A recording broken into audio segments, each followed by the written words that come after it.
All right, what are we talking about here? Gavin Newsom? No doubt that the Democratic Party needs to be, dare I say, more culturally normal. Can we be real for a second? Can I, and I apologize for being partisan, the average Democrat voter is normal. The average Republican voter is a deranged freak. When you go outside and you see normal people, they're Democrats. When you see happy families, they're Democrats. When you see healthy people, they're Democrats. Republicans are the most deranged freaks. They are open cultists. Why would you perpetuate the idea that Democrats are the ones who need to be more culturally normal? Have you seen the president or any Republican? What the are we talking about? People, the blue MAGA people will get mad at you for saying this is bad, by the way. They'll point at this guy who sells out the Democratic Party, and they'll be like, yeah, he should be president. You know, unlike you, you're damaging the Democratic Party's chances. Am I? Because I seem to have a higher opinion of the Democratic electorate than this guy does. I believe that. Less prone to spending disproportionate amount of time on pronouns, identity. Yeah. Democrats are the ones who spend all their time talking about pronouns and identity politics. Can a blue MAGA, do we have any blue MAGA in the audience? Can somebody explain to me how this guy right here that I'm looking at on CNN isn't an op? Can somebody explain to me how he's not an enemy of the Democratic Party? This is he's like a Fed. Like, seriously, this is what is this narrative? Republicans never shut the up about IDPOL, about pronouns. Every day there's some new thing. Democrats don't talk about it. Where does this come from, man? It's insane. People will look at this guy and they'll be like, well, this is our best chance to beat Trump. And then they'll look at lefties criticizing it and be like, you're the one selling us short. This guy hates you. Oh. Politics, more focused on tabletop issues, things that really matter, the stacking of stress in terms of electricity bills and child care costs and health care and obviously housing costs, and how easily we get trapped in that, how I've fallen prey to that. I mean, here I was, way out front on marriage equality, so I understand this from both on the receiving end of this. Is he saying that he regrets being out in front on marriage equality, which is admittedly a position he's been consistent on for a while? Is he like, oh yeah, that's the lesson that I learned from my time in politics. You know, I shouldn't have gone too hard in favor of this thing that everyone ended up being in favor of? Really matter, the stacking of stress in terms of electricity bills and child care costs and health care and obviously housing costs, and how easily we get trapped in that, how I've fallen prey to that.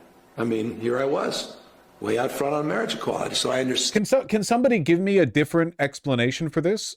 Because it really does sound to me like he's saying that he made a mistake by being an aggressive advocate for marriage equality. I can't think of any other interpretation of this. Actual controlled opposite. Well, Gavin Newsom is a sociopath. He doesn't believe in anything. He only ever supported gay marriage because it was in vogue in the communities that he grew up in. Like, it had nothing to do with his own personal principles. And now it seems like but this is delusional. Why would you, if you want to win the presidency, why would you come out against gay marriage? What does he say right after this? You keep pausing the clip. Falling prey to that.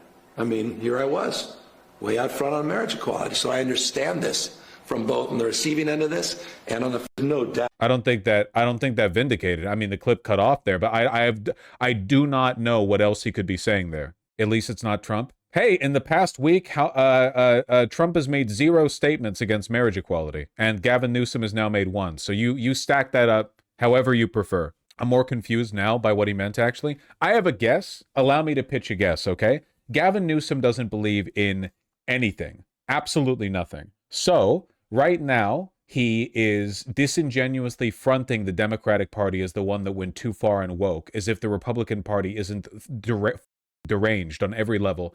But because he has no real values, he's trying to do the traditional charismatic affable thing of linking an argument to a personal experience, you know? Now, a normal person here wouldn't be able to do what he just did because they would recognize that if you made this connection to, say, a past history of supporting marriage equality, it would come across as deranged because that would indicate that you're not in favor of marriage equality. But he doesn't have that block, because to him, all of these positions are just building blocks that can be switched out as necessary.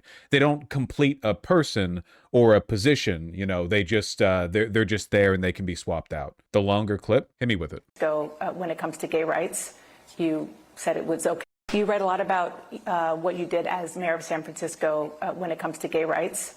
You said it was okay for same-sex marriages to happen, and you got a lot of praise. You also got a lot of pushback. Yes, I did. And you write, Barack Obama didn't want to get photographed with you.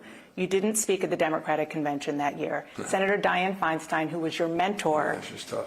blamed you for John Kerry losing the presidential race in 2004 because what you did sparked sort of backlash. I read that the next day in the newspaper after being with her on Election Day. Obama was a rock star. I mean, it turned out to be one of the great leaders on marriage equality. That was a story that Willie Brown shared, and I felt it needed to be included in the book, hardly laying him out.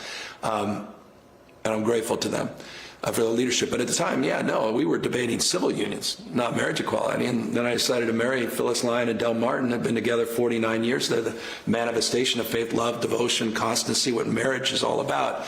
And we thought we would do one marriage and then file a lawsuit, but using their story to animate the lawsuit.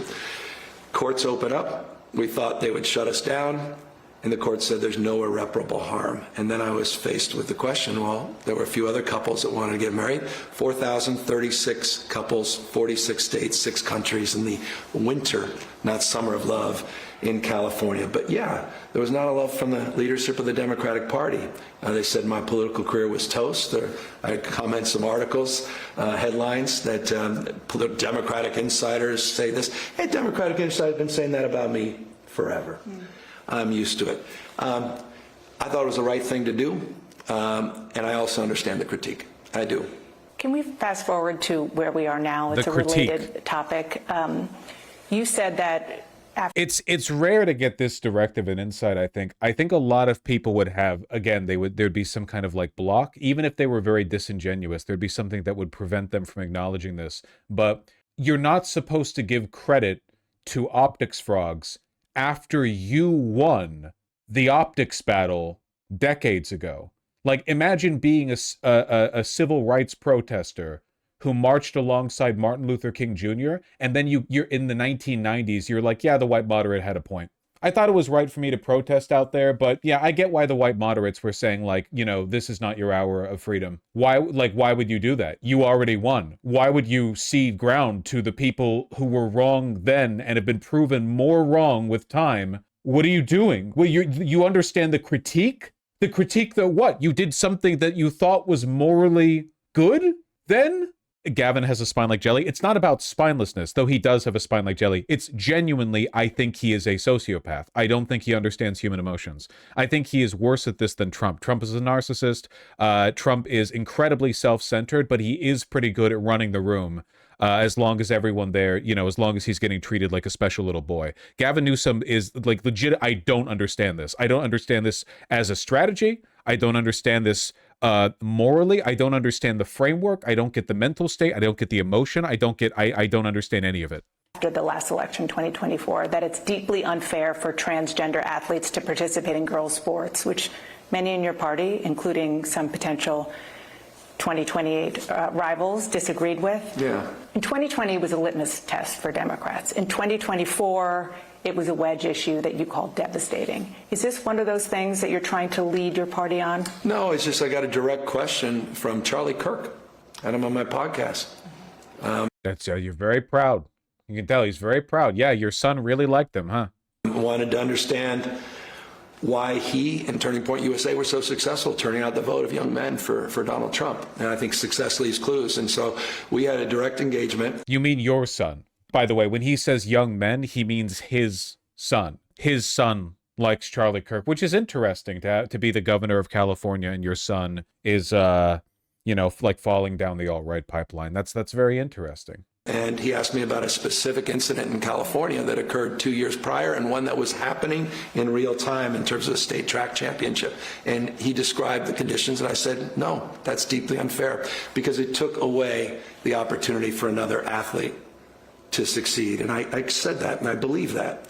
And it's not out of an indictment to the trans community, quite the contrary, and a record that can... I like also how he is, in the context of this interview, explicitly framing this as being ideologically equivalent to being in favor of marriage equality too early. So what does that say? Because, like, I agree with that. I think in 30 or 40 years, the existence and legitimacy of trans people is going to be taken for granted in most social spaces. It's going to be like a 80-20 issue, maybe. And the places for whom it's a 20 issue, like those places are going to be shitholes. So is that the implication? Back that. Genuinely asking, is it fair to blame him for his son being a chud? I don't think it's fully fair. I think that knowing how Gavin Newsom is, it's fair to, because we already know that he's a freak. The problem is that he bragged about it. He met with Charlie Kirk, already bad, and he was like, yeah, my son's such a big fan of yours. I would shut the up about that. Charlie Kirk ideologically was not far from Nick Fuentes. I, as the governor of the largest state in the country, you know, a prospective presidential nominee in 2028, I would not say, oh, my son really likes your, like, fringe Nazi propaganda. He's a huge fan of it. You know, he's so excited. When he heard that I was going to speak to you, he was jumping up and down. I wouldn't mention it, you know? Up a record that is, you know, that I'm attacked for, my advocacy for the community.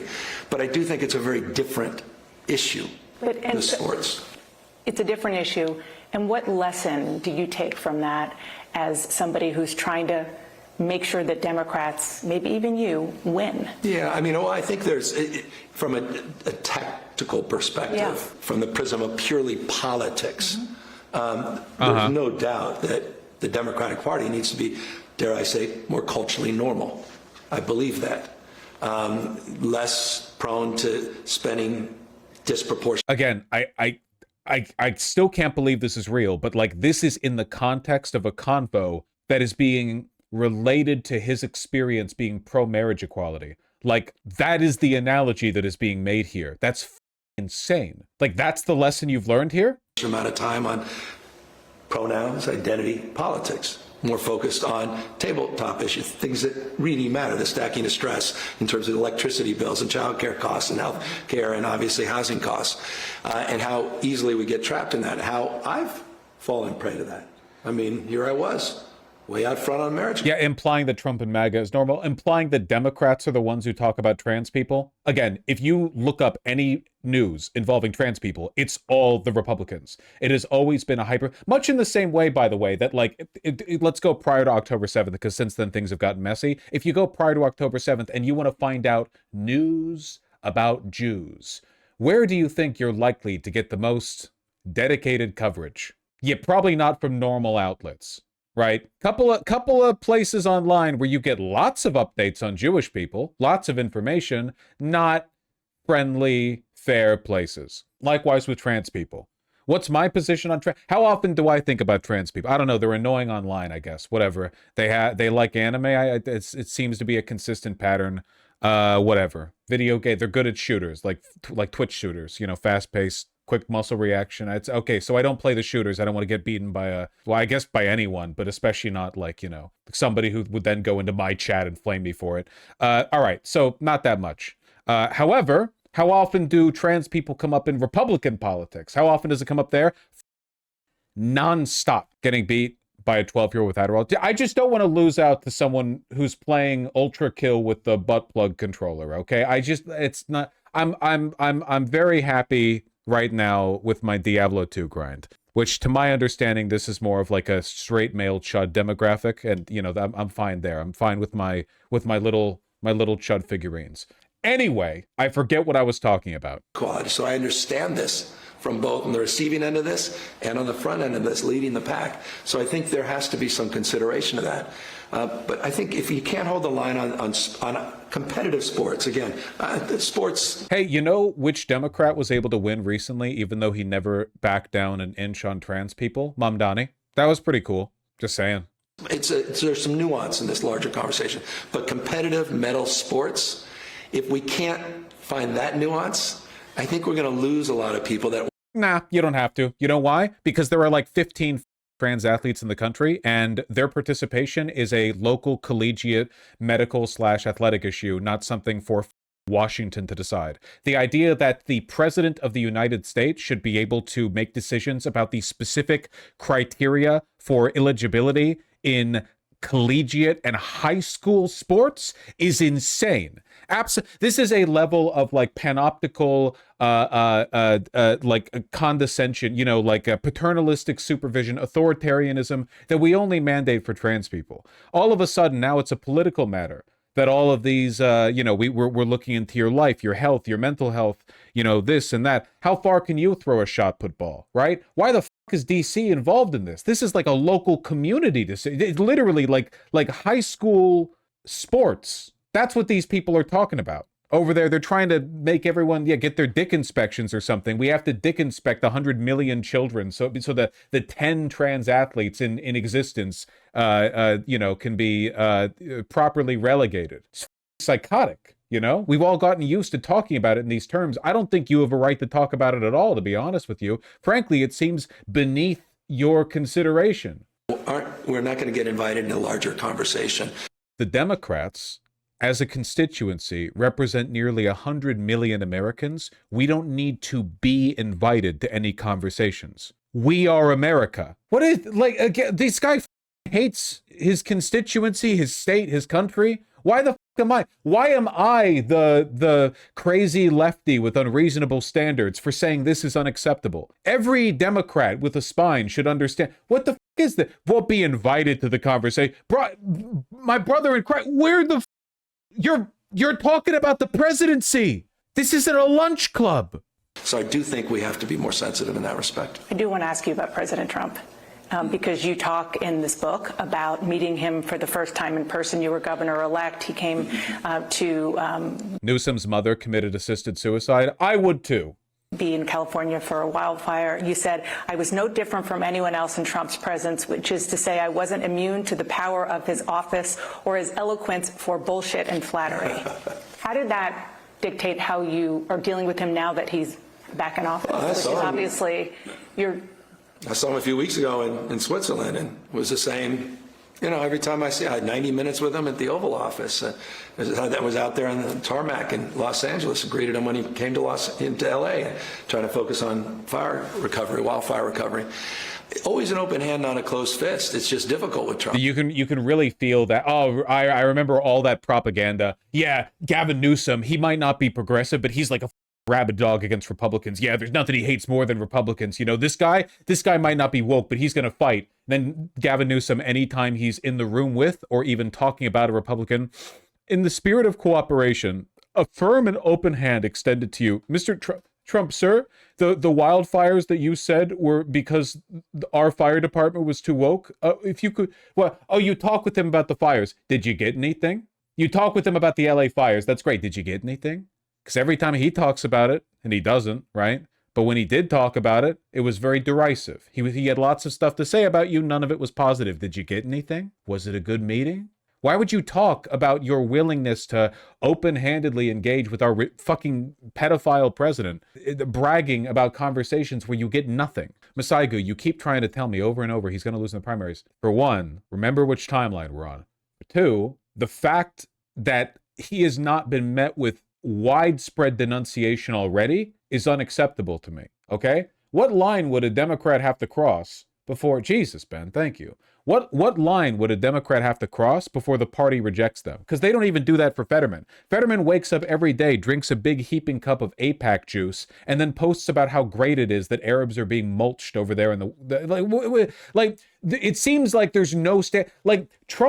Trump is trying to oust Massey for being anti-pedophile. Meanwhile, Jeffries, Schumer, Newsom, these people fail at every hurdle. And they don't... the last time I remember Democrats going after their own, it was with Al Green for pointing a stick at Trump and Rashida Tlaib for not thinking it's good to kill Arabs. That's the only time Democrats ever say or do anything critical of their own is when they do something correct.